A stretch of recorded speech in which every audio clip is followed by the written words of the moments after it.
DJ Chacha and Ted, magandang umaga sa atin lahat. Good morning, sir, and happy Monday.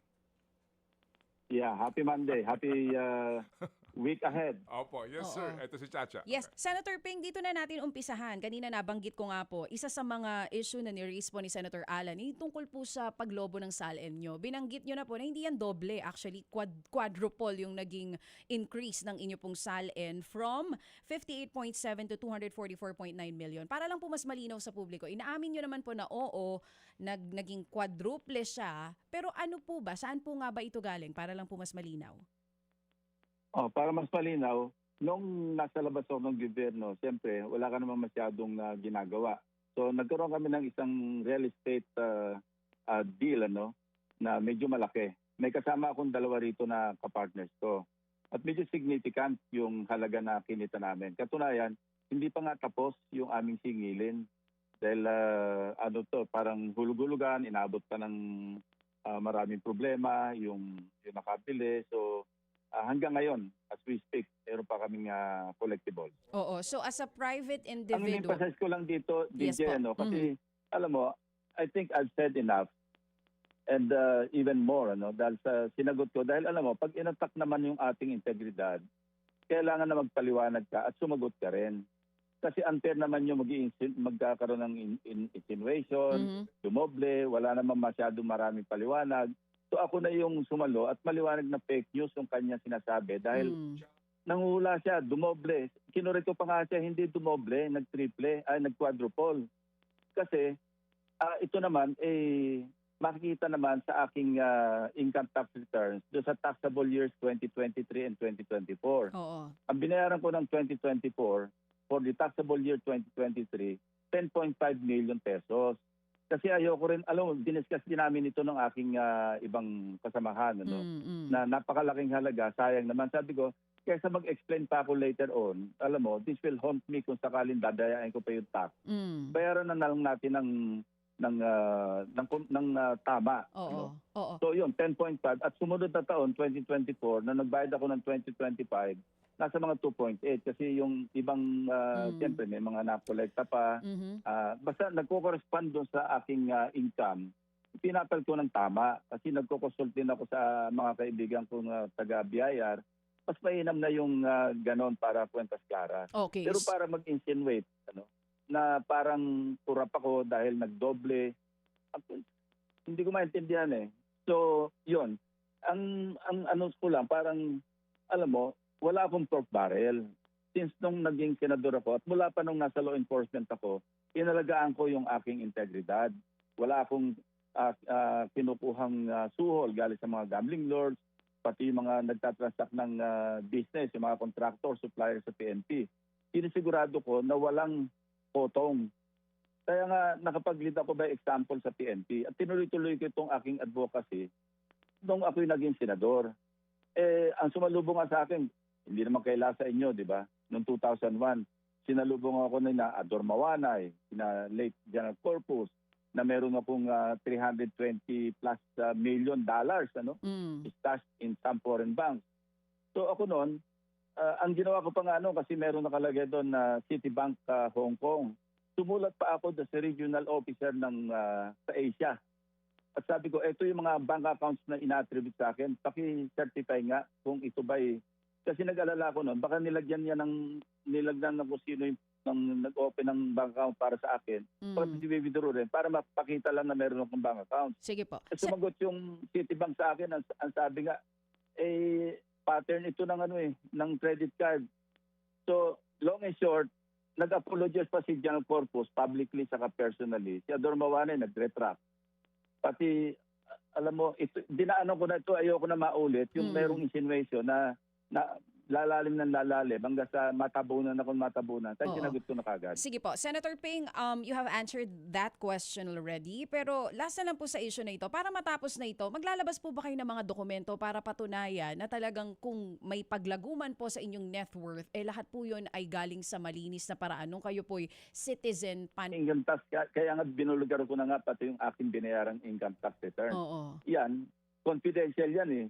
Katunayan, pagka inilabas yung income tax returns mo, either kailangan may written authority pa ng presidente, pero ikinusa ko na nga yung halagang binayaran ko para mapakita ko, no, na kinita ko sa maayos na paraan yan. So para maimbestigahan pa ako dyan, inunahan ko na nga.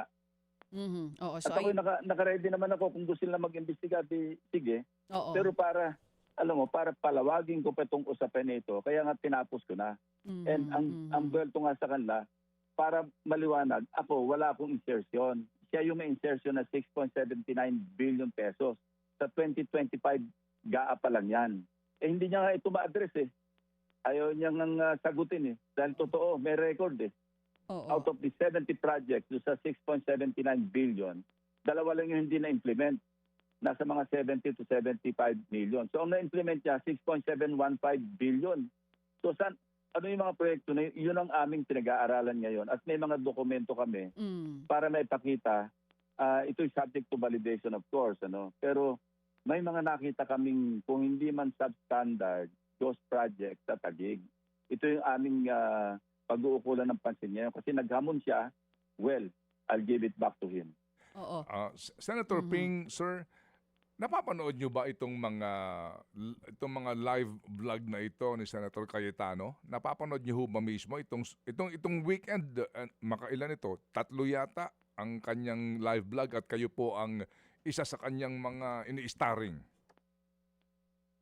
Hindi ko pinapanood. Kaya lang yung isa kong staff, pag naman padalan ako ng summary, sabi ko ignore mo na lang yan kasi nasagot ko na. Huwag mo na ako papadalan para alam mo, hindi naman worth kasi karamihan nonsense eh. Name calling, insult, tapos nagdi-deviate sa issue. Hindi naman talaga kino-confront yung mga issue. At siya, walang ginawa ka lang kundi mang insulto. At kung ano-ano sinasabi, walang sense eh. So from here on, sabi sa staff ko, ignore mo na lang niya, huwag mo na lang akong padalhan. Opo. Kasi sa mga nakakapanood sa kanya, kaya nga po napakainam din na nandidiyan kayo, paano po dapat ito tangkilikin ng mga nakakapanood sa kanya, either supporter niya or hindi man, yung mga sinasabi, halimbawa, na kayo ay pakawala ng Malacanang, na si Senator Erwin Tulfo, attack dog ninyo.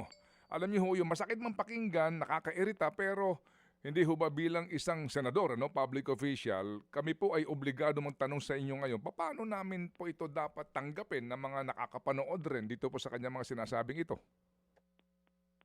Wala naman kasi pinagugutan, Ted eh. Alam naman natin na puro salita lang ito na walang basihan.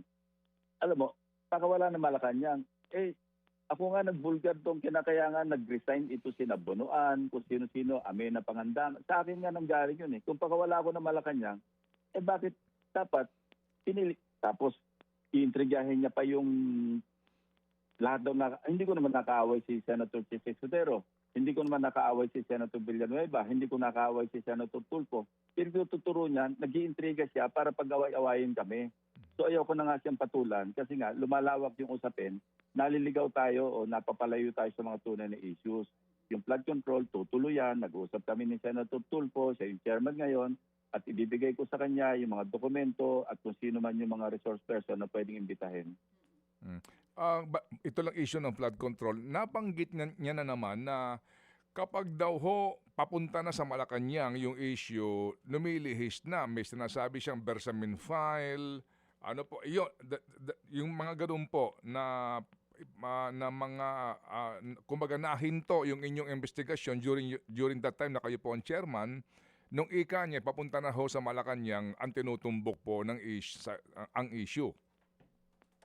Again, Ted, hindi totoo yan. Alam mo, kaya nasuspend yung hearings doon. Inintay kong makompleto yung signatures sa aking partial committee report. Kasi kung nakompleto yun, i-report out ko sa floor, sponsoran ko, didebate namin, at kung ma-adapt yun, tuloy-tuloy i-resume parang phase 2. Kasi natapos na yung phase 1, napakarami, natambakan na kami ng mga information, marami na napailan ng kaso. Kaya ang ginawa ko nga, kahit na i-report ko sa floor, pinadala ko na lamang sa ombudsman.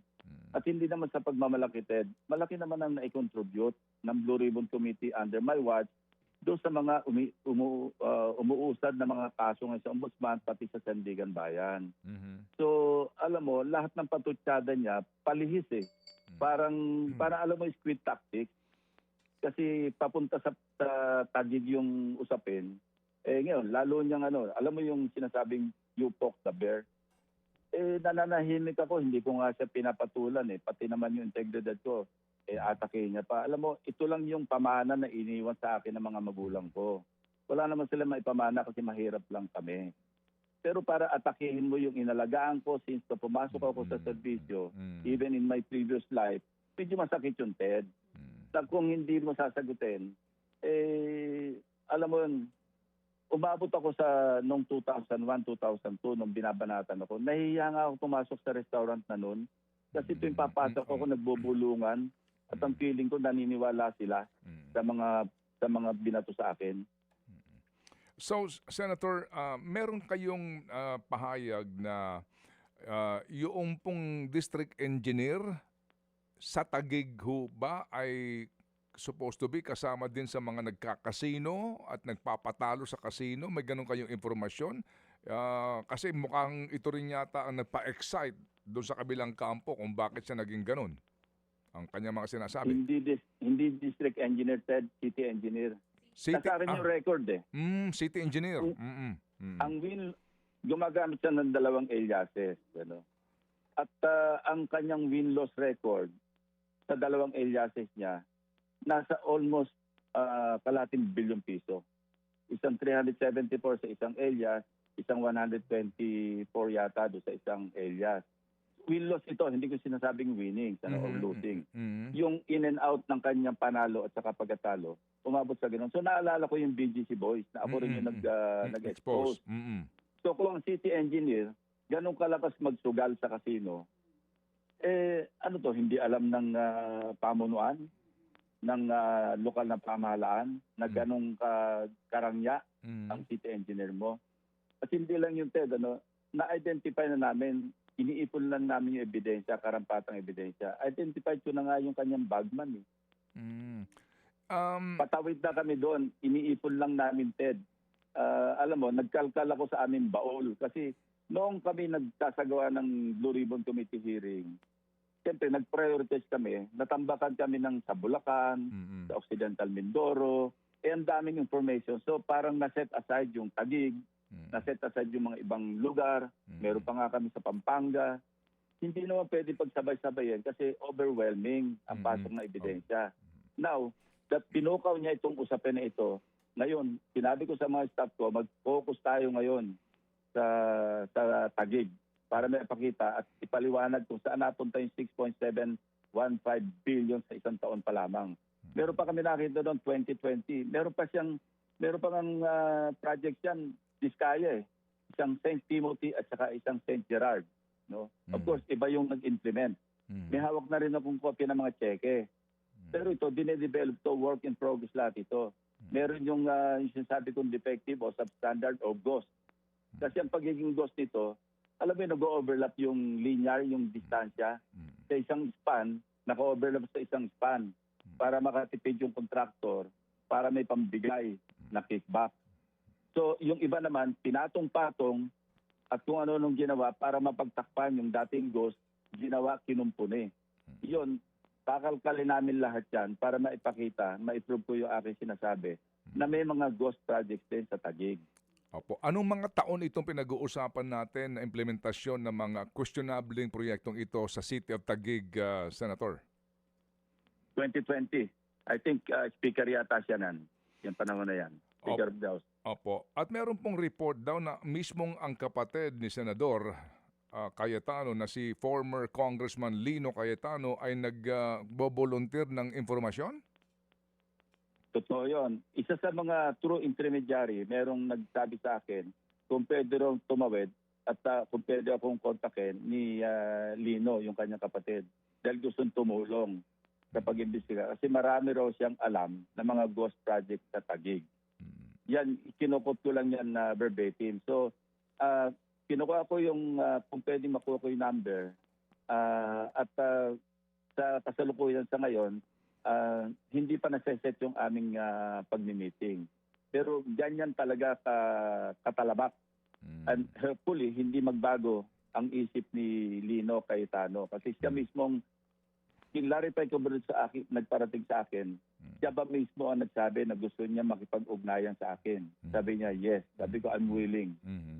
Opo, yung pong panahon naman na nagpapatalo o engage po sa casino itong city engineer ng Taguig, anong mga taon din po yon ang binabanggit nyo na kalahating bilyon ng transaksyon sa casino? Let me check, Ted. Hindi Mm. ko na natingnan yung taon. Basta ang binigay lang, ang nakita ko lang na record, Mhm. yung kanyang aliases, yung pangalan niya ginamit na, yung alias na ginamit niya. Mhm. Dalawa. Mhm. Ganun din, parang BGC Boys. Meron siyang, kung hindi SS, driver's license. Mm. You can just imagine kung paano kakurap din tong gobyerno. Paano ka makakakuha ng driver's license sa ibang pangalan? Samantalang picture niya yung nandoon. Para rin BGC Boys, di ba? Paano sila nakakuha ng ganyan? So, patindi talaga yung anomalya sa mga ahensya natin. Yung pong claim ngayon ng kampo po nitong si Senator Cayetano, no, ng kanyang mga supporters na dito po personalan na nakafocus ngayon sa Taguig kasi nga dito po sa mga nangyayari ngayon in the Senate. Ano po ang inyong reaksyon doon? Well, he asked for it. I'll give it to him. Ito pong usapin ng joint venture sa BCDA na nabanggit ano po ni Director Matibag. Kung magbabalik tanaw po tayo, I remember before kayo ho mismo, no? When you were a sitting senator during that time na may question dito at si Senator Frank Drilon din ay nagsabi nga na ito dapat imbestigahan. Dati pa ho meron ng mga binabanggit against you si Senator Cayetano during that time that he was Speaker of the House. Do you remember that? Yes, ganyan siya talaga eh. Kapag nasasanggi siya, alam mo, ang buwelta niya kagad, mag-insulto, babaguhin, ibahin yung issue. Yeah, I remember that. Ang kino-question ko noon, paano yung pondo na ilipat sa isang foundation, private foundation. Naalala ko nga si Napolis eh. Kasi yung foundation na yan, siya yung chairman, yung SEA Games, yung PhilSOG. Opo. Anyway, Organizational or Organizing Committee Foundation Incorporated, chaired by Alan Cayetano. So, ang initial findings yata ni Director Matibag, siya ang chairman, pero nung tinignan yata yung GIS, yung articles of yung foundation, yung sa charter, wala yata yung pangalan niya. So, yun ang inibisigan na yun ni Director Matibag, siya narinig ko. Pero sa akin nun, ang akin kasi concerned ako sa budget lagi noon eh. So ang tinanong ko, paano yung GAA na ipasok sa private foundation? Yun ang para sa akin, yun ang isang anomalya. I think 1.5 billion yun eh, yun ay transfer. So yun, bumalik agad siya, inatak agad ako nung speaker siya.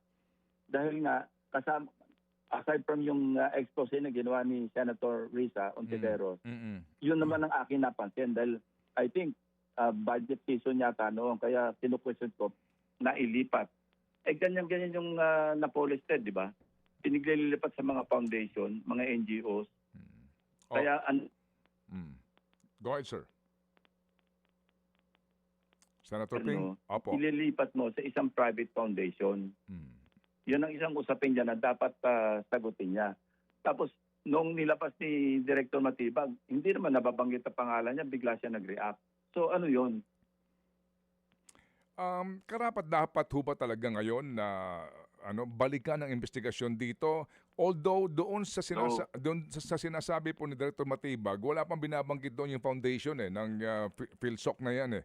Ang binabanggit nga yung mismong proyekto ng BCDA na kung saan naman hindi binanggit ni Senator Cayetano doon sa kanyang manifestation, di ba, na ang head niyan advisor ng presidente ngayon at cabinet secretary si Vince Dizon yun eh. Sa inyo bang palagay dapat pambalikan yung joint venture agreement na ito na sabi nga noon ni Senator Risa, pati ho ng COA ay disadvantageous to the government? Nakita mo, Ted, yung kanyang taktika. Nung nabanggit ni Director Matibag, naghatak agad siya.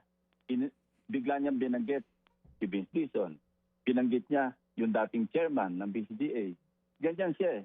Kapag napupunta sa kanyang usapin, kung hindi siya nagda-drag down na may makasama siya na alam niyang malapit sa administration, iniikot-ikot niya yung issue para guluhin niya.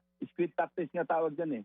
Maglabas ka ng tinta para magulo usapan at baka sakali matakpan. Yan ang kanyang technique. At ito ay pattern na lagi niyang ginagawa. hanggang ngayon. Senator Ping, meron kayo nabanggit over the weekend and ito ho bang sinabi niyong ito ay dahil lang sa bugso ng damdamin ninyo o you really mean this? Na kaninyo, okay, ang sabi po ninyo ay yung proper place umano ni Senator Cayetano ay ang Payatas City Jail? Yeah, I was quoting those who sent word na gusto nilang tumulong. Sila yung kinukot ko doon. Dahil sinasabi nila, ang dapat paglagyan dyan yung Payatas sa Quezon City Jail. Kasi nga, maraming anomalya doon sa mga proyekto sa Taguig. At meron silang, as we speak, I'm still waiting doon sa follow-up ng mga kumontak sa akin. Alam mo, nagulat nga ako dahil nung sinabi kong merong ganong issue sa Taguig, ang dami na agad tumawag eh. Either through intermediaries or directly, nag-express sila ng kanilang intention o parang willingness na tumulong para talagang yun ang kanilang nasa isipan. So it did not originally come from me. Kinukot ko lang yung kanilang salita para makulong na yan. Senator Ping, itong statement ninyo, ang tugon ho dito, kung tama pakakaunawa ko ni Ginoong Cayetano ay eto na, iniisa-isa na kami.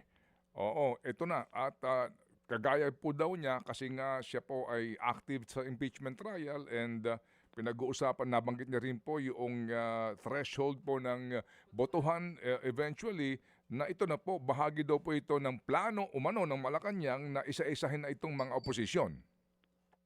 Again, it's clear tactics said. Walang kinalaman ng impeachment dito. Usapin ng corruption ito. So, nililis niyang usapan, dinadalan sa impeachment. Ako mismo, hindi ko pa nga alam yung boto ko eh. Paano niyang hulaan kung ano yung boto ko? Paano niyang iisipin? Kasama niya pa yung pinersonal si Senator Dinggoy. Inisa-isa niya, si Senator Marcoleta. Alam mo, si Senator Marcoleta, hindi ako yung nagpakulong sa kanya. Ang nagpakulong sa kanya, sarili niya. Opo. Sa ngayon, sir, saan hahantong ito? Ito pong world war ninyo, obviously, at ito nga po, no, ang paghahayag nyo po ng ito ang ginusto niya, so ibibigay niyo po sa kanya. Saan hahantong? Sa logical conclusion dapat. Hindi ko alam kung saan hahantong, kung anong maabot na ebidensya, kasi sinabi ko nga, hindi naman tayo para mag-plant ng evidence or what, kung ano yung pero I will exert dahil sa ginawa niya sa akin, sa pag-atake sa integrity ko, I will exert extra effort to really find those pieces of evidence, dokumento man o testimonial man, talagang pagkukulang ko ito ng pansin, Ted, dahil sa ginawa niya sa akin. Hindi ko matanggap na, alam mo, yung pinagkakaingat-ingatan mo sa buong karir mo, more than 50 years, tapos sisirain na isang tao na naninira lamang, wala namang basihan, mag-i-insinuate siya na nagdoble yung salin. Nanguhula pa nga siya. Hindi nga nagdoble. Kinurit ko pa nga siya. Almost nag-quadruple nga eh. So, Senator Saka Ping... wala ako sa gobyerno, Ted. Ulitin ko. 2022 hanggang 2025. Well, anong masama doon kung wala ka sa gobyerno at kumita ka? Kung nasa gobyerno at kumita ka, mas may papaliwanag ka. Kasi pwedeng kinita mo sa ibang paraan na walang kinalaman sa gobyerno. Baka naman may conflict of interest. Alam mo, Ted, diyan ako maingat na maingat. Maski nga yung mga lobby money. Hindi ko yan, alam mo, pag merong applicant ng franchise at ako'y member ng public services sa Senate, sumusulat nga ako, meron akong pro forma letter para maliwanag. At sinasabi ko sa mga aplikante, lagi ako may pro forma letter. Kung meron mang magre-represent, magre-misrepresent sa akin, stop ko man o hindi. Ito yung number ko, tawagin niyo ako dahil wala akong kailangan sa inyo. Nililiwanag ko nga yan lagi eh. There was a time kami dalawa ni Tito Sen, when he was Senate President. Tinawagan niya ako, nag-meeting kami. Sabi niya, may nagpadala ritong isang congressman. Ito raw ay para sa Macho Black. Eh, anong gagawin natin dito? Sabi ko, partner, alam mo, meron akong laging pro forma letter na I'm not imposing on anybody. Pero ako, sabi ko, hindi ko tatanggapin. Sabi niya, you're correct, sabi niya. Sabi ko, wag natin isolid sa congressman, baka hindi isolid sa applicant. So kakilala ko naman yung applicante, tinawagan ko. May pinadala yata kayong pera para sa amin. Ay magkita tayo, isusoli namin sa iyo. para lang maliwanag. Kasi pag sinuli namin sa pinanggalingan, baka naman hindi ibalik sa iyo ang impression mo, kinuha namin. So nag-meeting kami, binalik namin yung pera. At piniliwanag din nila, sabi niya, alam mo, Senator, hindi naman kami mismo yan. Nag-commission lang kami na isang law firm, lobby firm. Sila na bahala, nakapackage na yan. So ganun kami kaingat, ganun ako kaingat pagdating sa integridad. Pagkatapos sisirain lang sa isang Facebook Live. Senator, sino kayong applicant na yun? Wala akong permiso para sige, sabihin okay. sa kanya. Opo, Yung opo. congressman kasi namayapa na eh. At Okay. saka hindi na para sabihin kung Sige sino. po, opo. Sige. Pero yung aplikante, marami nakakilala doon. Malaking kumpanya ito. Opo. Basta franchise yun. Opo, opo. Sige. So, Senator Ping, kaninyo, ito, mag-iipon na kayo, you will give it more seriousness and time, ano po, itong isyong ito involving itong umano ay mga questionabling proyekto sa Taguig. Kapag ho nakalap nyo na itong mga ebidensyang ito, saan nyo po balak dalhin? Ito ba idadaan pa ho sa komite dyan sa Blue Ribbon in the Senate or saan kayo pupunta? Ang ultimate na destination nito, siyempre ombudsman. It's either i-take up namin sa Blue Ribbon Committee hearing o kaya idiretso na yung mga ebidensya sa ombudsman or simultaneously. Kasi ganyan ang ginawa ko sa para sa committee report. Nung hindi ako makakalap ng sapat na signatures, pinadala ko yung lahat. Yung transcript, yung mga dokumento. Yun nga, I think hanggang ngayon ginagamit nila yun eh. On top of the other pieces of evidence na hawak nila, I think napapakinabangan ng ombudsman yun. And I'm thankful to Ombudsman Boying kasi talagang nakita ko rin yung kanyang determination, yung resoluteness niya.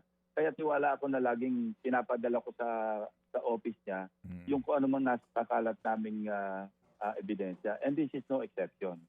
Opo. Kasi para madali, doon din naman kasi ang bagsak. No? Para Actually, madali, papadala ko na lang para mag-moto proprio na sila kasama na sa fact-finding investigation nila para mapunta na sa preliminary investigation at kung merong tinatawag na reasonable certainty of conviction, maipal niya na yung kaso para doon na yon yung logical conclusion payatas.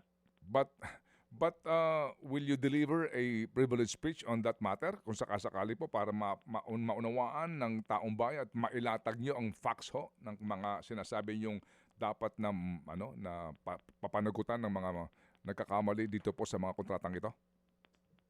That is an option, Ted. Okay. Kasi kung maliwanag, kasi liwanag noong dalawang privilege speeches ko doon sa Bulacan, sa BGC Boys, sa Occidental Mindoro, kung ganong kaliwanag yung mga ebidensya, mas magandang i-deliver ko lang ng privilege speech para maging open na rin ako sa interpellation. Mag-interpellate siya kung gusto niya.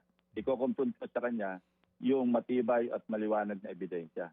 Opo. Pero I said that's an option. Opo. May tanong Kasi lang. busy rin kami sa impeachment. Yes, Alam mo, sir. Ted, pag next week, after SONA, maghapon na kami 10 to 2 yung impeachment trial, pagkatapos ng 3 or 4 session kami.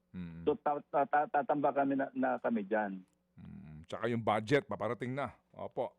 Yung pa isa, yung budget, busy na rin kami dyan. So ito nga pinoproblema namin sa Senate ngayon, Ted, maiba tayo. No?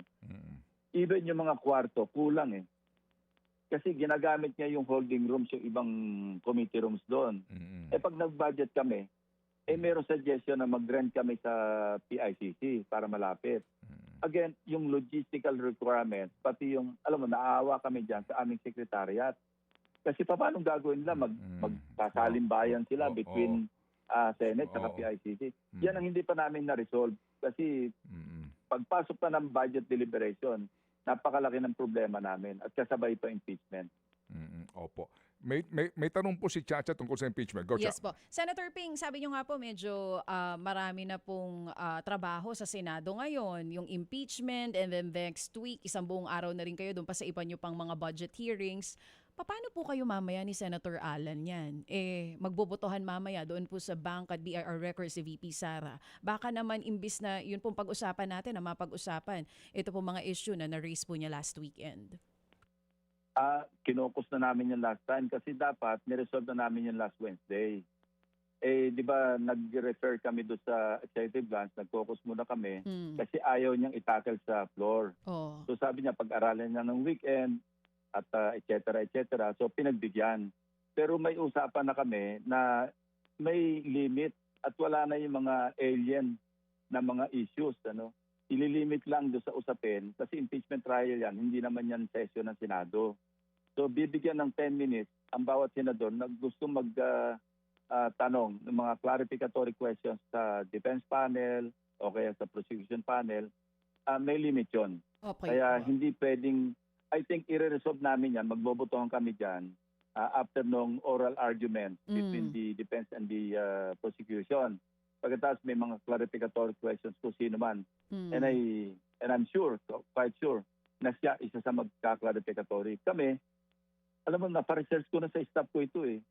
Hindi ko lang sasabihin, pero alam ko na kung ano yung boto ko dito eh. Meron na po kayong boto. Tax records, mapa bank records, mapa AMLAC transaction records. Alam ko na yung boto ko but I don't want to preempt. Yes po. Kami Total, lahat, ma'am. alam ko yung mga kasamahan ko meron din eh. Kasi alam mo, bago naman, pinadala kami ng mga memoranda, yung prosecution at saka defense, even before yung araw na na sinabing mag-issue ng subpoena. Dapat yung pinag-aralan namin lahat. Ako nga napag-aralan ko na eh. Kaya meron ng jurisprudence, meron ng mga batas. Siya, tumawag pa siya ng ayaw niyang pagbotohan pa, itakel pa nung Wednesday. Pagbigyan daw siya ng weekend. So, alam mo, very liberal naman si presiding officer, pati yung aming Senate President. So, napag-usapan namin, sige, pagbigyan na lang natin, anyway, isang araw lang naman ito na maaabala, pagbigyan natin yung weekend na hiningi niya. So, mamaya, I suppose, magiging firm ang aming presiding officer, ang aming Senate President, para ilimit talaga sa 10 minutes yung allotted time sa magtatanong. Pagkatapos noon, i-resolve na namin yung pagbobotohan na namin. Okay. Opo. Sige. And then, para po bukas, sa pagharap po ni Ginoong Matibag, kayo ho mismo, meron ba kayong kaisipan kung paano dapat tumakbo ang tanungan at yung mga issue? Kasi baka ho, ang worry po ng iba na nagmamasid, baka maungkat yung the Senate is under attack. Alam niyo ho yun, yung mga ibang mga ito hong issue po ng BCDA investigation, etc. Na-discuss namin yan sa group chat namin yan, yung sa amin sa majority group, majority block. Meron kaming 2 minutes, bawat isang senador, para magtanong.